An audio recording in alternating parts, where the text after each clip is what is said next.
para cobrir a todos aqueles que estiverem debaixo desse treinamento, com a oração, com a intercessão.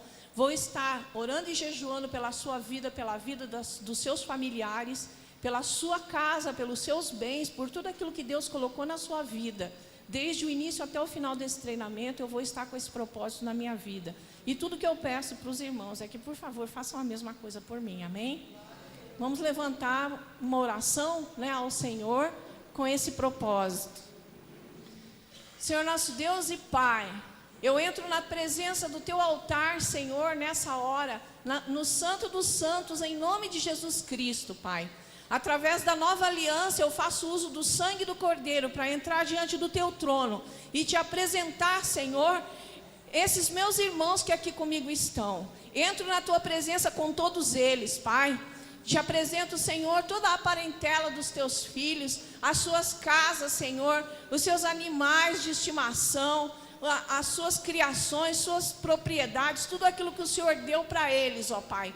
E te peço, Senhor, que o Senhor cubra eles, ó Deus, com a Tua proteção, com a Tua graça, que eles estejam debaixo, Senhor, da cobertura da Tua proteção, que o Senhor dê ordens aos carros e cavaleiros de Israel agora, que acampem, Senhor, na casa de cada um deles neste momento, que cerquem, Senhor, as suas casas nessa hora com as suas milícias, Senhor, acampem com os Teus exércitos, Senhor, ó Deus, sobre a casa, Senhor, sobre a família, com os familiares de cada um, Senhor, que tem seus familiares agora, Senhor, nas suas casas, possa ficar tranquilo, porque saberão que estão sobre a Tua proteção, Senhor, que eles estão guardados por Ti, Senhor, e pelos Teus exércitos, Pai.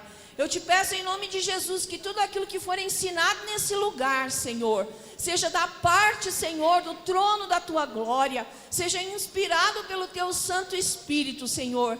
E eu renuncio, Senhor, toda a obra da carne, tudo aquilo que possa, Senhor, vir da minha carne, eu renuncio agora, e eu repreendo tudo aquilo que, Senhor, que não é do trono da Tua graça, que não tenha lugar aqui, Senhor, entre nós neste momento.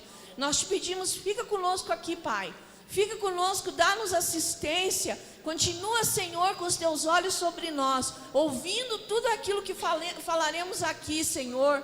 Senhor, mantenha a Tua mão estendida sobre nós, e que a Tua presença, Senhor, seja a principal, a mais importante, Senhor, neste lugar agora. É o que eu te peço e já te agradeço em nome de Jesus. Amém. Os irmãos podem ficar à vontade,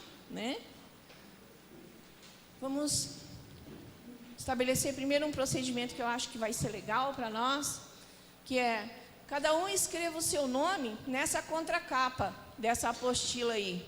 Coloca seu nome.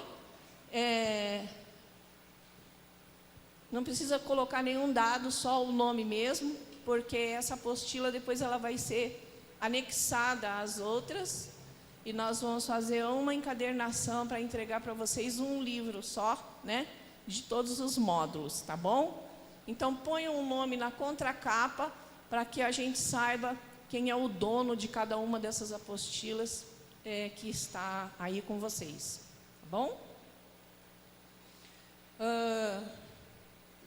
A primeira coisa que é necessário para ser um oficial, um soldado da Igreja de Cristo, é que você tenha a certeza que você ingressou para as trincheiras de uma batalha que vem acontecendo há muito tempo. Você entrou para um exército que vem guerreando já há muitas e muitas gerações, há mais de 5.000 anos que essa guerra acontece. E você acabou de entrar para ela quando você se propôs a trabalhar pela obra de Deus agora no tempo da graça. Mas como? Se no tempo de Jesus Cristo é a mesma guerra, é a mesma guerra, é o mesmo inimigo contra os quais tem lutado Israel desde sempre, E nós estamos aqui abraçando essa mesma guerra. Então, se você acha que você foi chamado para fazer parte de um grupo de pessoas especiais, que vêm aqui à frente porque elas são melhores que as outras, porque são pessoas que estão para se destacar no meio das outras, esquece isso, porque isso é um engano que precisa ser esclarecido muito urgentemente. Muitas pessoas querem entrar para a obra e acham que por passar a fazer parte de um grupo de pessoas que fica olhando a nave da igreja daqui para cá, essas pessoas estão em posição de superioridade com relação aos que estão sentados. Você está enganadíssimo. Não é assim, não é verdade isso. Eu digo para você que as pessoas, diante de quem você está, no momento em que você sobe aqui, essas pessoas, elas são inocentes diante de Deus, elas estão ali para receber algo da parte do Senhor através de você, e elas são o que existe de mais precioso para o Senhor, que são as suas ovelhinhas, os dendenzinhos do papai. Os dendenzinhos do papai são os pequeninos do Senhor. Então, cuidado. Se você acha que você é melhor que eles, porque você foi colocado de frente, você está enganado, você não é. O que vai acontecer com você é o que eu costumo usar uma parábola para explicar bem, para deixar bem claro, desfazer esse engano na nossa cabeça, que é a parábola do irmão mais velho. Jesus sempre usou parábolas para explicar como funcionam as coisas no reino dos céus. E ele continua fazendo isso até hoje para nos ensinar. Amém? Então, se você tem vários filhos e tem um filho mais velho e você vai sair de casa, você é o pai, você vai sair de casa, quem é que você chama para dar as ordens?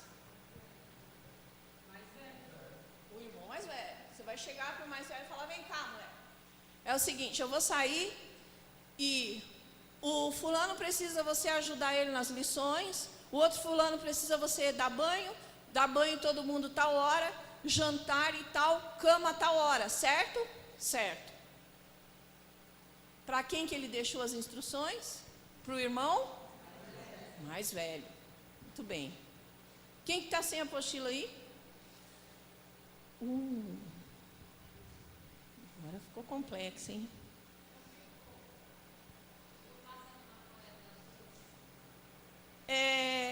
A Bárbara e os casais, por favor, façam esse. Já está com o nome anotado, né? No seu? E então vocês vão ceder essas apostilas só temporariamente. Aí depois eu vou imprimir uma para cada uma delas, tá? Tá sem nome? Tudo bem, então. Já tem. Vou voltar, né? O que eu estava explicando, por favor, as duas que chegaram atrasadas? Eu estava explicando o seguinte: existe um engano terrível, que é parte do plano do inimigo para atrapalhar a obra de Deus, que faz com que as pessoas que são chamadas para serem oficiais da igreja, ou para fazerem alguma parte da ministração, levitas e tal, essas pessoas acham que elas foram chamadas porque elas são especiais e que elas, no momento em que elas sobem aqui, elas são mais importantes do que as pessoas que estão sentadas na nave da igreja. E isso é um grande engano. É um grande engano e é um engano maligno que o inimigo usa para destruir muitos ministérios, muitos mesmo, né? Então, a primeira coisa que a gente quer fazer é esclarecer esse engano. Eu estava explicando que importante mesmo para Jesus são as pessoas que estão sentadas ali. Esses são os pequeninos do Senhor, as ovelhinhas do papai, nenenzinho de Jesus, e se você tocar, ele fica bravo. Então, cuidado com o que você faz, porque aí eu ia explicar por quê. Aí eu comecei a falar da parábola do irmão mais velho. A parábola do irmão mais velho é o seguinte: o pai vai sair de casa, ele tem um monte de filho, e ele precisa dar algumas instruções para que a casa funcione normalmente enquanto ele está na rua, certo? Quem ele vai chamar para dar as instruções? O irmão mais velho. Ele vai chamar: vem aqui, fulano tem que ajudar nas lições, o jantar tem que ser servido a tal hora, tem que dar banho no pessoal, botar na cama a tal hora, certo? Posso sair tranquilo? Pode. Muito bem. Aí o irmão mais velho começa, vai ajudar o menor a fazer a lição, o outro já não quer, aí o outro já vem e já faz uma bagunça, aí quer dar o jantar, o outro não quer comer, aí ninguém quer tomar banho, aí já toma um chute na canela e já acha ruim, e quando o pai chega está aquela bagunça, né? aquela bagunça. Com quem que ele vai, de quem que ele vai tirar satisfação? Do pequenininho que não comeu, do outro que não quis tomar banho, do outro que não quis fazer a lição? De quem que ele vai tirar satisfação? Do irmão mais velho. Ele vai chegar, mas eu não te falei que era para fazer assim, assim, assim. Ah, não, pai, mas é porque o fulano, o pequeno e tal, não sei o que e tal, parará. Não interessa, não quero saber. Eu falei para você fazer assim, assim, e você não fez. Então, quem vai ser castigado, quem vai ser mais cobrado, vai ser o irmão mais velho. Por quê? Quem tem mais estrutura, quem é mais forte, é chamado na Bíblia a dar suporte aos que ainda estão fracos, aos que ainda não têm condição de aguentar pressão, né? É assim no exército, você dá uma patente mais alta para um oficial que aguenta pressão. Se você tiver que mandar ele para o mato e ele tiver que ficar lá sem comida, comendo, sei lá, gafanhoto obrigado, e comendo raiz de planta, e ele para conseguir sobreviver e fazer alguma coisa lá sem condição nenhuma, você vai escolher qual? Você vai escolher um que aguente a pressão, um que seja mais forte. Você não vai escolher aquele que qualquer coisa, e tal. Não é que você vai desprezar esse, não, você vai proteger e preservar ele de situações de maior pressão, porque ele não aguenta. Você não quer perder um soldado, certo? Você quer usar o soldado que não aguenta pressão, você põe ele na cozinha. É tão importante quanto o cara cozinhar para os outros irem para o mato comer gafanhoto. É tão importante quanto. Então você não pode perder ele porque ele não aguenta pressão. Você só tem que pôr as pessoas nos postos certos, corretos, cada um na sua função, para que juntos todo mundo coopere para alcançar o propósito que o comandante tem com aquilo, certo? Então, o que nós vamos ser treinados nesses módulos, nesses 4 módulos, é a desenvolver uma mente de quem está no exército. Por isso, é discipulado de oficiais, ou seja, é um treinamento para pessoas que foram chamadas para quê? Para tomar chute na canela do irmãozinho menor, e nem revidar você pode, não pode revidar, senão o papai ralha é com você. Se o pequeno chutar tua canela, o que você vai fazer? Meu Deus do céu. Desculpa aí, foi mal. Se o pai sabe que você pensou em revidar. Pensa sempre, essa parábola é uma boa forma da gente sempre, é um referencial para a gente saber como a gente deve agir, né? Se você está reclamando porque o outro fez isso, porque o outro fez aquilo, pensa bem, se não é você quem tem que ter uma atitude de de mais resistência, né, de mais paciência, de mais maturidade espiritual, e levar na boa aquele ali que ainda não está conseguindo fazer as coisas direito. Dá um tempo para ele. Dá um tempo para ele. Amém? Porque Jesus está dando um tempo para ele. Porque Jesus mandou você dar um tempo para ele. Ele tem dono. E é bom a gente sempre pensar direito antes de falar das pessoas, né? Antes de abrir a boca. Porque aonde você abriu a boca, se você não acredita, eu acredito. Tem um anjo ali do teu lado ouvindo o que você está falando. Eu acredito nisso. Quem acredita? Amém. Tem um anjo sempre ouvindo o que você está falando. Então, cuidado com o que você fala, né? Porque não é que é proibido tocar nos ungidos. Isso é bobagem. É proibido falar mal de um irmão, porque a Bíblia diz que quem fala mal de um irmão não precisa ser ungido, não. Tá? Na Bíblia que eu estudo diz que quem fala mal de um irmão é réu do inferno.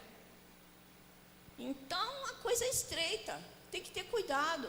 Antes de você falar de alguma fraqueza de alguém, pensa como Jesus olha para ele.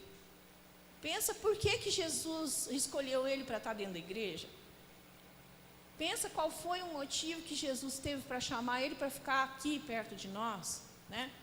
Pensa direito antes de falar. Aqui diz que na nossa apostila que Gideão ficou conhecido como Jerubbaal, porque antes de partir para essa mesma guerra, ele derrubou o altar de Baal. O altar de Baal era do pai dele, Joás. Depois disso, Deus levanta Gideão como general, e ele acampa junto à fonte de Harod. É por isso que o título da nossa apostila é esse, a fonte de Harod, aonde nós estamos, né? Com 32 mil homens ele tinha, 32 mil homens ele acampa lá, para partir para a batalha contra os midianitas, e é ali que ele recebe instruções para mandar de volta 31.700 homens daqueles 32 mil, mandar de volta para casa, e ficar com 300, e a gente conhece essa história, conhece esse destacamento como os 300 de Gideão, né? Depois vocês podem dar uma olhada, por favor, deem uma olhada nessa passagem da Bíblia, deem uma estudada, todas as referências bíblicas que tem aqui durante essa semana, por favor, leiam a apostila e vão nessas referências, leiam esses trechos que estão aqui referenciados, porque é importante para vocês aprenderem que tudo que eu estou falando aqui está fundamentado na Bíblia, tá? Por isso que é importante vocês depois lerem e consultarem as referências, para vocês terem certeza de que eu não estou inventando história aqui. Então, ficando apenas com os que hoje nós chamamos de os 300 de Gideão. Então, o Senhor usou algumas estratégias. Fala para eles beberem água, para ver como é que eles vão beber água, de que jeito que eles vão fazer isso e aquilo, e foi eliminando os tímidos, os covardes, né? Mandou 31.700 homens de volta para casa.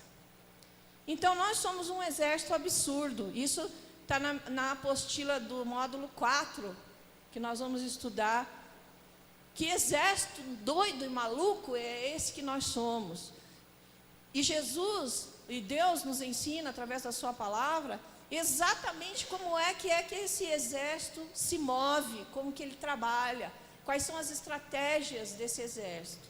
Nós somos um exército bizarro, porque nós somos um exército comandado por Deus, que manda 31.700 de 32 mil homens embora e fica com 300, né?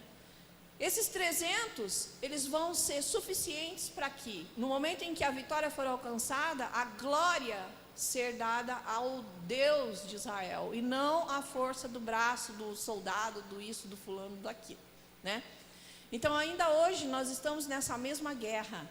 E como nós vamos continuar uma guerra que acontece no meio do povo de Israel desde o Antigo Testamento, sem estudar sobre ela, conhecer o nosso inimigo, saber como lutaram os patriarcas e o que disseram os profetas sobre essa guerra? Em Mateus 20 há uma parábola que só tem no Evangelho de Mateus, sobre os trabalhadores da vinha que foram contratados para trabalhar na última hora do dia e receberam o mesmo salário que aqueles que começaram o seu trabalho ao amanhecer. Quem lembra dessa parábola dos trabalhadores que começaram a trabalhar e tal? Aí na última hora do dia, Deus contrata alguns trabalhadores e dá para esses últimos o mesmo salário que ele deu para os caras que trabalharam o dia inteiro. E os caras vão lá e falam, mas como assim? Né? A gente trabalhou o dia inteiro, você vai pagar a mesma coisa que esses caras trabalharam uma hora só. Esses somos nós. Os trabalhadores da última hora significa aqueles que se levantaram nessa guerra, nesses dias, nesse tempo da graça que nós estamos vivendo. Portanto, nós temos o mesmo galardão dos profetas, do Antigo Testamento, temos o mesmo galardão dos patriarcas. Nós estamos aqui, fomos levantados com a mesma autoridade das pessoas que são os personagens do Velho Testamento que a gente estuda, né? Isso é bonito, é lindo, mas tem um peso, e esse peso a gente vai aprender qual é e como é grande, né? Isso significa para tomar posse dessa autoridade e exercê-la de fato, ou seja, para você ser mesmo um trabalhador da última hora, com a mesma autoridade daqueles, nós precisamos, primeiro, conhecer o enredo dessa guerra. Como ela começou, qual o seu motivo, como ela tem se desenrolado e em que pé essa guerra está. Segundo, conhecer o inimigo. Eu pergunto aqui para vocês, você sabe contra quem você está lutando? Quais são as estratégias desse inimigo? Você sabe quem é Baal? Quem sabe quem é Baal? Quem é?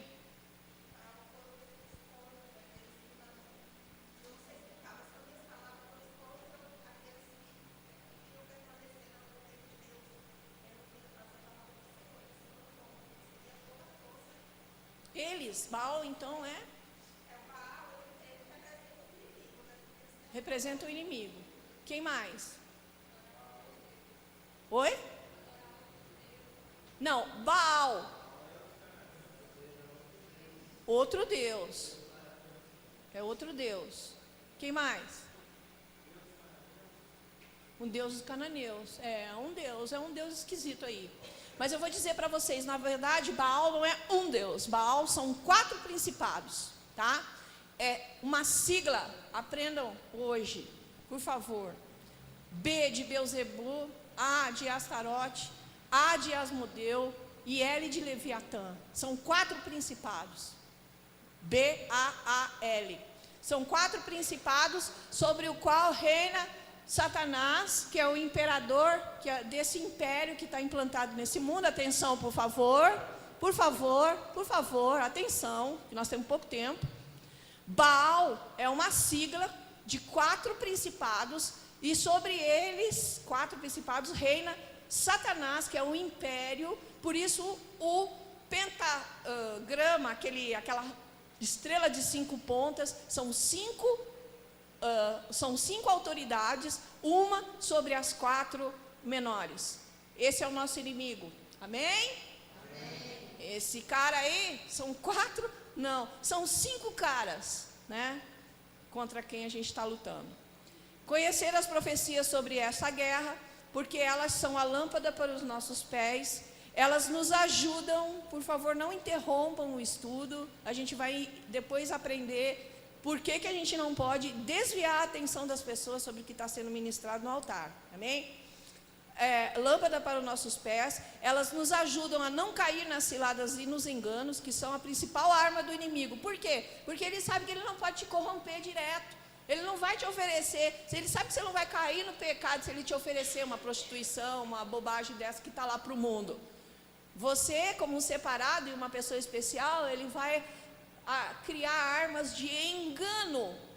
Ele vai querer te enganar e vai fazer com que você, enganado, pense que está servindo a Deus, e na verdade você acaba ficando dentro da igreja para atrapalhar a obra de Deus, né? Sem saber.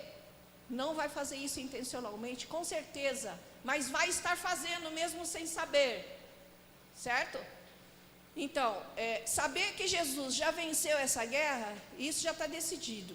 O que ainda não está decidido é se você e eu estaremos com Ele, Jesus, entre os vencedores. Isso ainda não está decidido, certo? Isso só depende do nosso esforço para saber bem depressa como fazer para não estar entre os que ouvirão o que Jesus diz no final das parábolas da porta estreita, que está em Lucas 13, e da parábola das 10 virgens. O que é que Jesus fala no final dessas 2 parábolas? Eles falam: afaste-se de mim porque eu não vos conheço, né? Nessas 2 parábolas, no final, Jesus diz isso: olha, desculpa, mas eu não sei quem são vocês. Ah, mas nós expulsamos o demônio, a gente entregou revelação, a gente fez um monte de coisa em teu nome e tal. Não sei quem é você. Que mistério é esse? Como que pode isso? Né? Então a gente vai ensinar como que isso acontece na vida de uma pessoa, como que o teu ministério se transforma nisso, numa coisa infrutífera, que vai fazer com que você chegue na presença do Senhor um dia e Ele fala: quem é você? Né? Que difícil isso, né? Então, se houver interesse da parte de vocês, do bispo, se ele decidir em favor disso, posso ministrar depois um curso de batalha espiritual, com que a gente vai se aprofundar mesmo nessa coisa. Tem duração de 3 meses, é uma coisa mais Agora, o nosso objetivo é fechar algumas brechas, na verdade são rombos imensos que estão acontecendo nesse ministério de modo urgente, não por incompetência, nem por falta de valor daqueles que compõem esse batalhão, mas por falta até hoje de quem vos ensine, né? Os rombos que estão abertos não é por falta de valor dos guerreiros que estão aqui, nem por incompetência de ninguém, é porque não tinha ninguém para ensinar. Amém?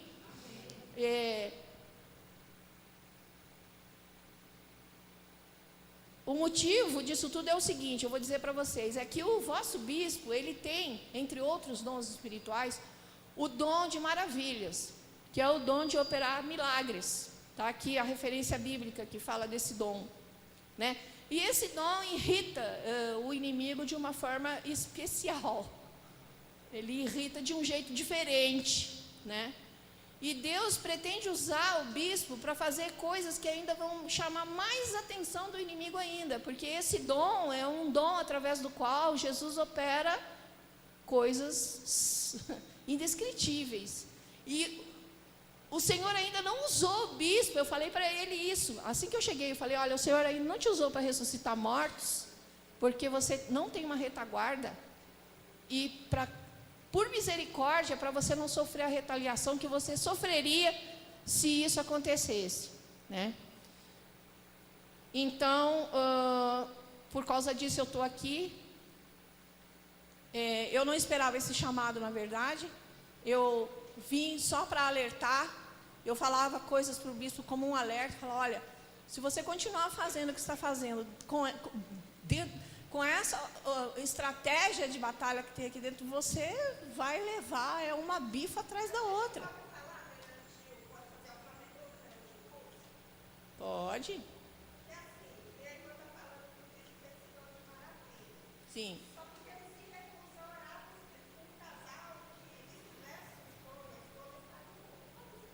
Não, mas isso aí já são detalhes de decisões do bispo, que é uma coisa que a gente vai deixar para depois, e eu te garanto que até o final dos 4 módulos, essa pergunta vai ser respondida. Só que, pois é, mas veja bem, não é uma questão de ser contra ou a favor, é isso. Até o final dos 4 módulos, eu tenho certeza que isso tudo vai ser esclarecido, que é uma coisa muito complicada, que eu não posso dizer assim, papum, não posso te responder, porque é muito complexo. Então, é por isso que a gente precisa de 4 domingos, amém? Todo mundo vai estar comigo nesses 4 domingos, pelo amor de Deus. Amém. Então, esse trecho dos ensinos de Paulo, que está em Romanos 12, de 4 a 10, não é uma poesia, né? Eu vou até dar uma olhada rapidamente, porque senão a gente vai perder o tempo, mas eu vou dar uma olhada aqui em Romanos. Os irmãos podem olhar comigo, me ajudar. Romanos 12,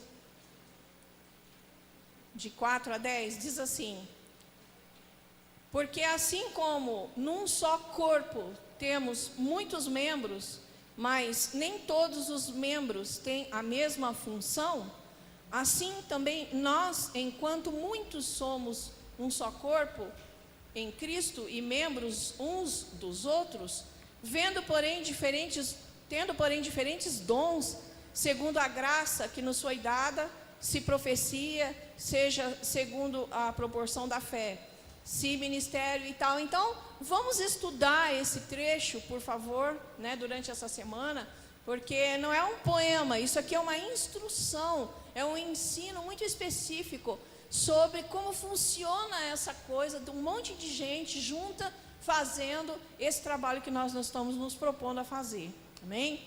Então, a primeira coisa que a gente tem que aprender na prática é sobre imposição de mãos. Alguém, por favor, leia para mim o que está escrito em 1 Timóteo 5:22. Me ajuda aí, pelo amor de Deus. 1 Timóteo 5:22.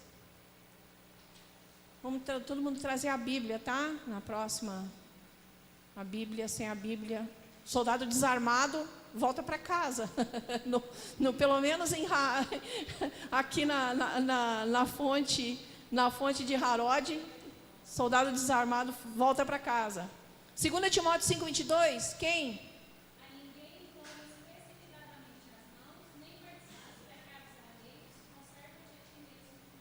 Como é que é? Levanta, por favor. A ninguém imponhas precipitadamente as mãos, nem participes dos pecados alheios. Conserva-te a ti mesmo puro. Que interessante. Então, esse barato de imposição de mão é um bagulho de mão dupla. Tanto vai daqui para lá, quanto vem de lá para cá, meu irmão. Cuidado com isso. Você se torna cúmplice e perde a sua purificação, perde a sua pureza, perde o seu estado de pureza. Então tem que ter muito cuidado com esse negócio de imposição de mãos. Por isso existem algumas regras, né, para isso.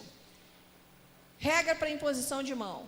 Por que isso, meu Deus? É só impor a mão. Não é só impor a mão. Nada do que nós fazemos aqui é só fazer. Tudo tem uma implicação espiritual. E depois você não consegue ligar a causa ao efeito. Você toma a retaliação, tua casa morre um bicho de estimação teu, e você acha, morreu. Não. Você deu brecha, o inimigo entrou lá e pum, né? Pegou o que pode, o que Deus deixou ele pegar, ele pega, né? Então, como é que a gente vai fazer aqui? É assim, a unção ordenada pelo bispo aos que vêm ao gasofilácio é nas mãos. É para ungir a mão da criatura. Tá? Unção em qualquer parte do corpo que não seja nas mãos, não pode ser feita. Ninguém tem autorização para ungir ninguém aqui que não seja nas mãos, ou numa parte específica do corpo da pessoa. Quando o bispo pede, ele está ministrando, pega o óleo, vai lá e põe a mão em tal parte da pessoa. Então, na verdade, o que você está fazendo não é impondo só, você está indo lá e ungindo. E através da tua mão, a unção que está no bispo vai passar para aquela pessoa pela tua mão. Então não é tu que está fazendo. Você está sendo uma extensão do altar para que o bispo possa, às vezes, até ungir alguma parte do corpo de uma mulher que não seja permitido para ele tocar, né? As pessoas que vêm ao gasofilácio, elas recebem uma unção por ordenação da visão deste ministério aqui. Por isso é importante vocês saberem que esse estudo está sendo feito específico para a visão deste ministério aqui, certo? Não é uma coisa, isso aqui não é uma doutrina, agora todo mundo vai fazer assim, não, isso não existe. Isso é uma palavra rema para este ministério, amém? Porque é assim que o bispo tem essa visão, ele sobe lá no monte, ele vai para o jejum, ele vai para a oração e Deus conduz ele de uma determinada forma, e da forma como Deus conduz ele, todas as pessoas que trabalham com ele têm que ser conduzidas do mesmo jeito, tem que estar todo mundo junto no mesmo movimento, amém? Então, quem faz diferente disso, ou seja, ninguém está autorizado a impor a mão sobre a cabeça de ninguém, na fila do gasofilácio ou em algum outro lugar da igreja. Não impõe a mão sobre a cabeça das pessoas, não faça isso, para a sua própria proteção. Ninguém está falando isso porque você não tem autoridade, porque você não pode. Não é isso. É para proteger tua vida. É por zelo por você. Entendeu? É para que você não seja pego como alguém que está fora da linha. E aqueles que estão fora da linha que são massacrados, que são atacados. Então é para você se manter. Se você se mantém alinhado, você fica invisível, o inimigo não tem como te atingir. Agora, se você bota a cabeça para fora e a mão para fora, pau! É ali que vai, né? O golpe, né? Então, ninguém está autorizado a impor mão à cabeça de ninguém, ou alguma parte do corpo de alguém neste ministério, a não ser por uma ordem direta do bispo, parará, como eu já falei. Os oficiais que intercedem durante o culto não devem ficar de mãos levantadas. Agora, por quê? Você já viu as imagens desses demônios que tem por aí? Esses Krishna, esses Shiva, essas Virgem Maria, essas imagens de adoração, todo mundo está assim, ó. Já viu isso? Quando foi que isso entrou na igreja? Quando foi que isso entrou na igreja? E todo mundo assim, Eu sei quando foi. Eu posso ensinar para vocês quando foi que essa coisa se infiltrou dentro da igreja. Mas eu digo para você, não é que não pode, não pode levantar. Não, pode levantar, mas não fica de mão levantada, não fica nesta posição. Entendeu? Mesmo porque, eu digo para você, você se torna um alvo ficando assim. Se alguma malignidade, alguma coisa ficar solta dentro da igreja, ela vai usar essa mão levantada como um alvo, né? Então você pode, às vezes, estar sofrendo situações na sua vida, de enfermidades e tal, por causa de uma falta de percepção, uma falta de atenção da sua parte. Isso pode, não estou dizendo que veja bem, por favor, não vão me interpretar mal. A irmã Gilda diz que as pessoas da minha família ficam doentes porque eu fico de mão levantada na igreja. Não é isso, por favor. Se você ficar como uma estátua parada, sem saber nem por que você está com a mão assim, você se torna uma pessoa, um alvo. Possivelmente pode acontecer, existe um risco, você está arriscando, né, a receber uma retaliação, porque você está ali na igreja assim, sem saber por quê. Nunca faça nada que você não sabe por quê. Essa é meu primeiro alerta para vocês. Se você não sabe por que você está assim, então não faz. Pode falar. Melhor não. Não precisa você levantar a mão para interceder. Pois é, eu sei. Entrou na igreja uma escola que ensinou as pessoas e tal, mas nós somos um batalhão diferente. Não precisa, você pode interceder, ou você fica com as mãos para trás, ou com as mãos alinhadas sobre o corpo, intercedendo e orando e fazendo intercessão. Não precisa você ficar com a mão levantada. Se quiser levantar, levanta, mas não fica assim o tempo todo na igreja, entendeu? É só exatamente essa escola, a gente está querendo quebrar isso, porque essa escola foi uma infiltração de doutrinas estranhas que entraram na igreja e a gente não quer seguir. A gente não quer que a Assembleia de Israel seja mais uma igreja que está dentro desse balaio, entendeu? Nós não somos como eles, nós somos diferentes. Depois eu vou dar alguns exemplos para vocês. Fala, querida.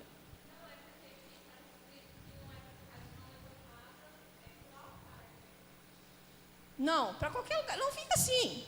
Você nem sabe por que está assim. Você fica lá na igreja assim. Senhor, está orando. Mas não precisa a mão levantada. Você fica orando igual você está orando. Senhor, meu Deus, tal. Não levanta a mão, porque é melhor para você. Se quiser levantar, levanta. A minha parte eu fiz. Eu te avisei. Agora, o que você quiser fazer é por sua conta. Amém? Esse curso, ele tem essa finalidade. É para quê? É para isentar o ministério e o bispo de qualquer retaliação. Ou seja, a nossa parte nós estamos fazendo, nós estamos ensinando.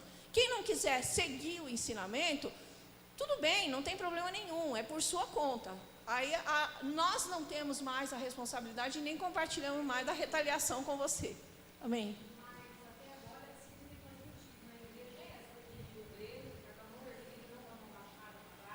Pois é, até agora.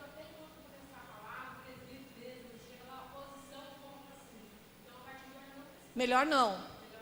Melhor não. Não estou dizendo que é proibido e não estou dizendo que não é para fazer. Eu estou só alertando e ensinando por que não. Dei um embasamento bíblico, 1 Timóteo 5:22. Melhor não levantar a mão. Por quê? Mesmo porque, quando você for levantar a mão, meu amigo, você está ali, né? Intercedendo. Como aconteceu uma vez comigo, eu vinha pela rua. Aí, há uns 2 quilômetros mais ou menos, tinha uma ponte, eu ia atravessar uma ponte, tinha um homem debruçado com o corpo já caindo na avenida que passava lá embaixo, e já estava para cair. Quando você levantar a mão, você fala, eu te repreendo em nome de... Aí a bomba vai. E na hora que você levanta a mão, você não vive de mão levantada, mas na hora que você levanta a mão, o inimigo cai. O homem foi jogado quase no meio da rua, do outro lado. Cara, não foi por mim não. Não fui eu não. Foi o Espírito Santo de Deus que deu um baque no cara. O cara foi jogado quase no meio da rua do outro lado.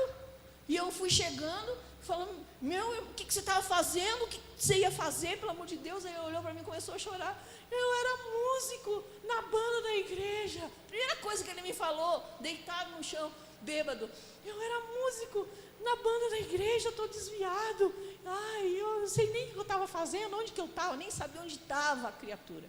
Então, o que acontece? Uma coisa que nem bater palma, batendo palma. A pessoa que muito bate palma, na hora que ela precisa usar isso como uma arma espiritual,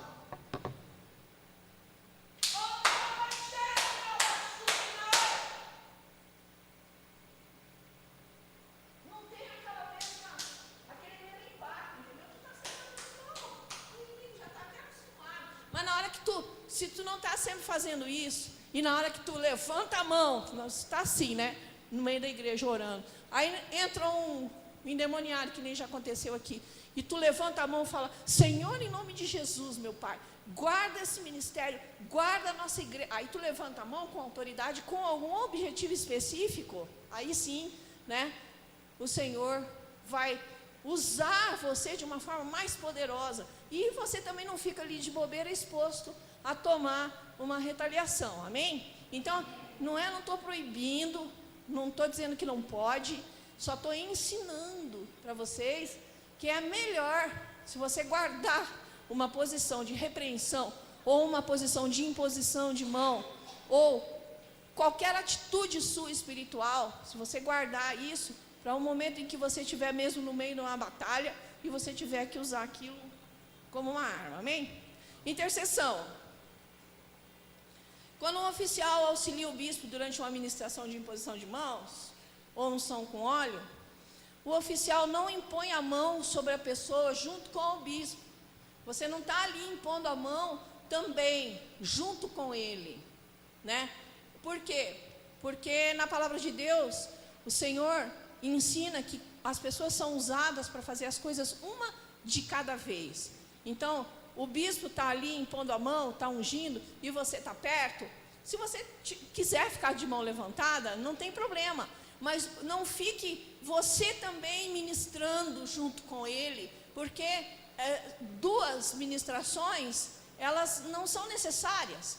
Tem uma pessoa ministrando, o outro fica ali, na verdade, mais cuidando para a criatura não cair no chão, ou intercedendo em favor da vida do bispo, não da pessoa que ele está ministrando, porque já tem um ministrando ali, a unção da cura sobre a pessoa, e o que a pessoa precisa receber, ela já está recebendo do bispo, através do bispo, é para isso que ele foi levantado, certo? O auxiliar, o intercessor, ele fica ali para interceder pelo bispo, para interceder em favor dele, para a proteção dele, da bispa, dos filhos. Aí ele está ali, ministra a cura e tal, e você aqui: Senhor, guarda o bispo, guarda a casa dele, Senhor, guarda o ministério dele, Senhor, fica clamando pela vida dele. Você dá cobertura para ele fazer o que ele tem que fazer. Amém? Não precisa, você não precisa. A postura de um oficial, ela não precisa, ela tem que ser discreta. Quanto mais invisível você estiver dentro da igreja, melhor. Entendeu? Discreto. Você não pode chamar atenção sobre você. Isso a gente vai aprender lá no 4º módulo. No último domingo nós vamos aprender essa coisa de chamar atenção sobre si, sabe? Por enquanto a gente só precisa entender o seguinte: levantar, se não é necessário, então fica na sua, porque assim você não chama atenção, assim você fica imperceptível. Quanto menos atenção você chamar para si, melhor, porque você não desvia a atenção da igreja do que está acontecendo aqui em cima. Porque os oficiais, eles têm exatamente essa função, é impedir que qualquer coisa dentro da igreja tire a atenção das pessoas do que está sendo ministrado no altar. A função dos oficiais é só essa, é impedir justamente que as pessoas prestem atenção em outra coisa, que não seja naquilo que está vindo do altar. Entendeu? É isso que precisa ser o nosso objetivo. Por exemplo, se uma criança começa a gritar e tal, por que tem o costume de tirar ela de dentro da igreja? Por que tem o costume de tirar a criança que está chorando de dentro da igreja? Para não tirar a atenção da pregação, do que está sendo ministrado. Ou se alguém levanta lá e começa a falar alto no meio da igreja, o que é que a gente tem que fazer? Se alguém levantar no meio da pregação e começa a falar alto, Dentro da igreja? O que tem? Oi? Tem que ir com jeitinho e tal, e levando o cara lá para fora. Conversa com ele, faz o que você quiser. Mas lá fora. Pode repreender, pode fazer o que você quiser. Mas leva ele lá para fora primeiro. Por quê? Porque a intenção dele é justamente ser o foco das atenções. Entendeu? E um oficial dos exércitos do Senhor, ele não pode ser o foco das atenções. Ele, pelo contrário, ele tem que ficar invisível. Ele tem que não ser visto, ficar imperceptível, para que na hora que ele entre em ação para alguma coisa, ele seja certeiro, né? Seja eficaz e faça a coisa rápido, sem chamar muita atenção e sem tomar muito tempo do culto, né? Então, a gente tem que ser invisível. Período diário de oração.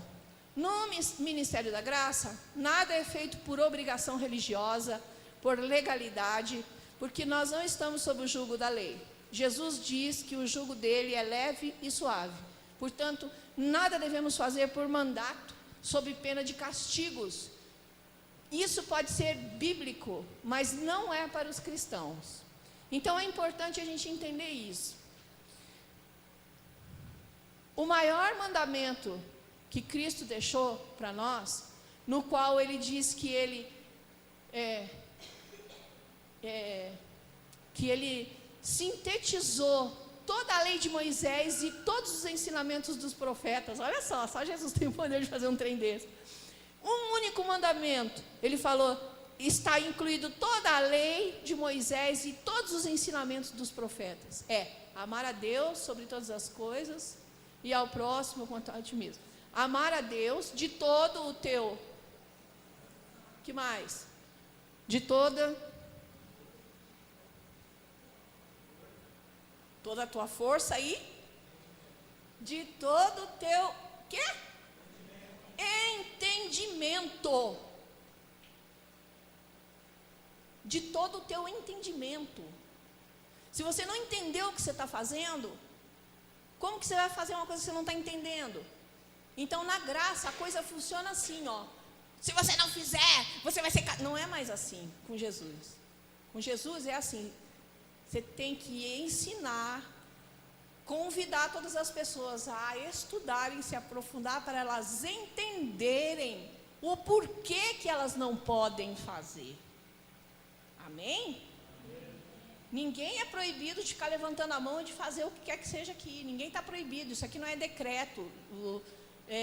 Se você não fizer, você vai sofrer. Não é isso. Nós só estamos ensinando e convidando as pessoas a entenderem o que é uma batalha espiritual, o que é uma guerra espiritual, e te comunicar que você está metido em uma. Irmão, você está metido numa guerra. E numa guerra sangrenta, numa guerra cruel, numa guerra injusta. Por isso, eu me apresento aqui com a intenção de convidar vocês para estudarem sobre essa guerra, para se prepararem para lutar de uma forma que vocês estejam preservados e que o ministério seja realmente protegido através da vida de cada um de vocês. Que as coisas que são ministradas aqui nesse altar sejam ministradas de uma forma que não venha a trazer nenhuma retaliação e nenhum problema para aqueles que estão aqui ministrando. Amém? É só isso. Ninguém está aqui decretando novas regras, que agora daqui para frente é assim. Não é isso. Nós estamos tentando ensinar que a forma como tem sido feita, ela tem sido feita de uma maneira que não é a melhor. Existe uma maneira melhor, que é essa que eu estou embasada nas Escrituras, ensinando e convidando a vocês a participarem dessa nova prática, de fazerem as coisas desse novo jeito, para a gente ver os resultados, para a gente ver o que é, como Deus vai nos responder, né? Eu tenho certeza que Ele vai nos responder alargando as nossas tendas, né? A gente já teve um batismo ontem, de quantas pessoas? 5 pessoas. Então, o Senhor vai nos prosperar não só financeiramente, vai nos aumentar em número, como uma forma de confirmação, né? de que o que nós estamos fazendo está de fato agradando ao Senhor. Então, o que a gente quer, na verdade? O que queremos? Queremos agradar a Deus, né? E para agradar a Deus, a gente primeiro precisa saber como que Ele gosta. Não é como eu acho que tem que ser. Eu tenho que ir lá e ver como é que Deus gosta que faz. Ah, Ele gosta assim. Então, se você acha os filhos do bispo bonitinhos, você gosta da bispa Daniela, mas até hoje, mas até onde você pode demonstrar esse amor, né? Se você não tirar um período de oração por essa família, diário, não é obrigação, não estou dizendo que agora, daqui para frente, todo mundo é obrigado, não é assim. Não é assim, porque assim não se consegue nada, eu não acredito. Eu não acredito, eu acho que assim a coisa não funciona. Mas se você conduzir a pessoa a entender que se você é oficial de um ministério, você precisa tirar um período diário de oração pela pessoa que está subindo aqui e se colocando à frente, né, na liderança. Se você não entender isso, que você precisa sacrificar, acorda meia hora antes, vai dormir meia hora mais tarde, por favor, todo dia precisa ser, sabe? Não precisa ser de vez em quando sobra, não pode ser de vez em quando sobra tempo. Isso eu tenho certeza que não precisa ser oficial para fazer. Até as pessoas que vêm aqui e recebem bênção do Senhor e vão embora e às vezes nem voltam mais, lá onde elas estão orando pelo bispo de vez em quando tem tempo, certo? Tem gente em todo canto aí que nem nunca viu ele pessoalmente, que está orando por ele de vez em quando tem tempo, né? Mas você foi chamado para fazer parte de uma fileira de intercessão que sacrifica um período diário de oração pela vida do bispo e da esposa e da família e do ministério dele. Amém? Por favor, orem por ele, orem pelos levitas, orem pelos pastores, pelos oficiais, pelos nossos companheiros de batalha, de trincheira. Orem pelas famílias desses nossos companheiros. Vamos orar uns pelos outros, gente, por favor, sabe? Ou você não acredita no poder da oração? Se você acredita que a oração é ouvida por Deus e que Deus atende, ouve a tua oração, cara, se você acredita nisso, você passa pelo menos a metade do dia orando. Ao invés de você ir procurar o político ou alguém para te emprestar um dinheiro, você vai pôr o joelho no chão, falar, eu vou procurar quem resolve mesmo, né? Eu vou procurar quem resolve meus problemas. Você não vai procurar a amiga para lá contar a sua vida para ela e falar das suas coisas. Não, você vai fechar a porta do seu quarto e ali na sua cama você vai contar a tua vida para Jesus. Vamos aprender isso, gente, por favor, é importante, sabe? É importante para a nossa vida e é importante para o ministério que você assim proceda daqui para frente. Todo santo dia você precisa orar, né? Apresenta, mais de uma vez por dia. Na primeira vez você apresenta o ministério, na outra vez você apresenta as suas churumelas para Jesus, que nem eu faço, que nem todo mundo tem que fazer, deve fazer, né? Mas, por favor, sabe, é fundamental. Período de oração não dá para dispensar. Então nós temos alguns problemas aqui, tipo o ar-condicionado está quebrado e a gente só sabe reclamar que está calor. Mas você já pensou em pôr o joelhinho no chão e pedir, Senhor, abençoa lá que a gente possa consertar aquele ar-condicionado lá, tem misericórdia. Você já tomou isso como uma causa sua, pessoal? Um problema seu? Ou não é problema seu? Se não é, você não é corpo. Se não é problema seu, você não fez aquela junção, aquela fusão. Não rolou aquela fusão ainda. Mas se você é corpo, o fato do ar-condicionado estar quebrado até hoje é problema nosso, problema meu. Eu não tenho dinheiro para ajudar, eu tenho o joelho para pôr no chão, para chorar, falar, Senhor, não é possível, a gente não aguenta mais o calor, tem misericórdia. Tem muita coisa, né, para a gente fazer, que é orar pelas situações que precisam ser resolvidas na igreja. Você só ora pelos seus interesses pessoais?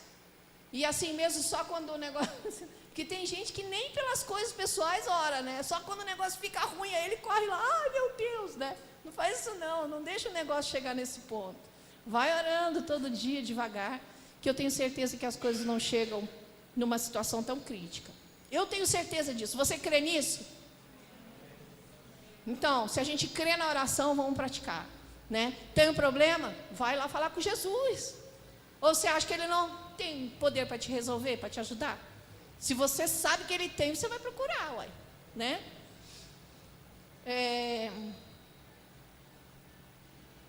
Quando a pessoa está numa situação espiritual em que ela diz que acredita numa coisa, mas ela não pratica, essa pessoa está sob a influência maligna. É uma coisa conhecida como manto satânico, que faz com que a pessoa que acredita no poder de Deus não tenha acesso a esse poder por, sei lá, por indolência, por, não sei explicar por quê. Por quê? Por malignidade mesmo, é obra maligna. Se você não acredita, eu te digo que pessoas, seres humanos são sacrificados para que essa indolência permaneça sobre a igreja. Isso é verdade. Seres humanos são sacrificados pelos satanistas para que essa indolência permaneça sobre a igreja. Porque você sabe o endereço da bênção. O que você fica fazendo o dia inteiro que você não procura Jesus? Que você não fecha a porta 15 minutos do seu dia? Não é possível. Tem que ter uma explicação sobrenatural para isso. Amém? Então vamos lutar contra isso. Aí você está lá, tem que orar. Quem é que não passa por isso? Acontece comigo. Eu estou lá na cozinha e falo, meu Deus, meu período de oração agora, mas eu tenho tanta coisa para fazer, tem aquele negócio e tal. Repreende que é do diabo. Repreende, porque é obra maligna. É assim que o diabo entra na vida da gente. Do jeito que você não percebe. Ele te engana e vai te levando e vai comendo pelas beiradas, e você vai parando de orar. De 1 hora sua oração diminui para meia, e de meia hora para 15 minutos, e tem dia que você nem lembra. Repreende. Repreende, porque é obra do inferno na tua vida isso aí. Amém? Não é loucura da irmã Gilda não, tá? É obra do diabo mesmo, de verdade. Então fica com medo. Quando você percebe que você não consegue mais ler a Bíblia, que você começa a ler a Bíblia e fica com sono. Quem passa por isso aí? Misericórdia, gente. Eu também. Eu sei. Por que eu sei isso? Que adivinho, só adivinho, está repreendido todo espírito de adivinhação. Porque acontece comigo. Eu sei o que é que eu tenho que lutar para manter. Quando eu pego um trecho da Bíblia e o olho vai... Meu Senhor, eu vou para o joelho. Eu falo, não é possível, Senhor, eu preciso ler. Porque se nem ler eu consigo, então que caramba, não sou... Que negócio, então eu vou para o joelho. Eu falo, não, eu quero ler. Não entrego, não. Aí eu volto lá, consigo ler um pouquinho, aí o sono volta, falo, não, eu preciso ler. Repreendo em nome de Deus, porque aí eu já estou, né? Aí eu já estou cheia do poder, o negócio vem de novo. Está repreendido em nome de Jesus. E vou e continuo a ler até onde eu quero parar. Aonde eu quero parar. Porque o inimigo não tem poder da minha vida para me dizer o que eu faço, o que eu não faço e até onde eu tenho que ler a Bíblia. É só o que faltava. Uai, eu não sou dona então da minha vontade? Que isso? Então vamos prestar atenção nessas coisinhas, gente, que dá na gente aqueles pensamentos e tal, aquela coisa que vai indo, repreende antes que o negócio pegue, né?